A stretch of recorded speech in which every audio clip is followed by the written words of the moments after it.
Breaking news. Possibilities of an assassination attempt against Prigozhin in Belarus. Russians who had been labeled traitors by Vladimir Putin have fared worse than Yevgeny Prigozhin, who was called a traitor but has avoided punishment. Since the founder of Wagner Group was reportedly exiled to Belarus after his mutiny against Russia's military leadership, it is unclear whether he will survive unscathed. After being poisoned with polonium-210 in London in 2006, former FSB officer Alexander Litvinenko passed away. Sergei Skripal, a former military intelligence officer, was exposed to the nerve agent Novichok in Salisbury, England in 2018, but he miraculously survived the ordeal. Putin condemned both, and the Kremlin has denied responsibility both times. Major General Kyrylo Budanov, head of Ukraine's defense intelligence, brought up Prigozhin's fate by claiming that Kyiv was aware of the mutiny plans and an ongoing plot by Russia's FSB to assassinate him. Russian security services expert Yuri Felshtinsky, who co-wrote a book with Litvinenko about Putin's rise to power titled Blowing Up Russia, said that in Putin's vocabulary, treason is a crime punishable by death. To say such a thing implies that he intends to kill him. Newsweek quotes Felshtinsky.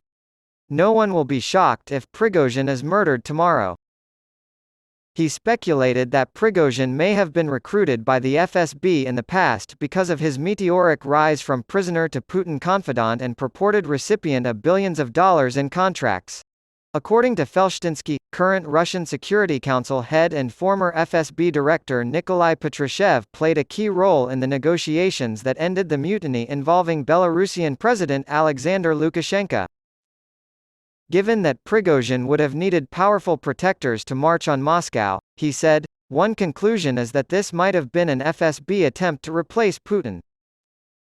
It was announced last week by Russian Foreign Minister Sergei Lavrov that Wagner would continue to operate in Africa, where it has a foothold, providing the Kremlin with access to valuable minerals and resources. Africa is going to be dangerous for him, Felshtinsky warned. As an example, let's say Prigozhin is killed tomorrow, whatever by sniper, his plane is shot down, or poisoning, they, Russia, will say it was done by Ukraine.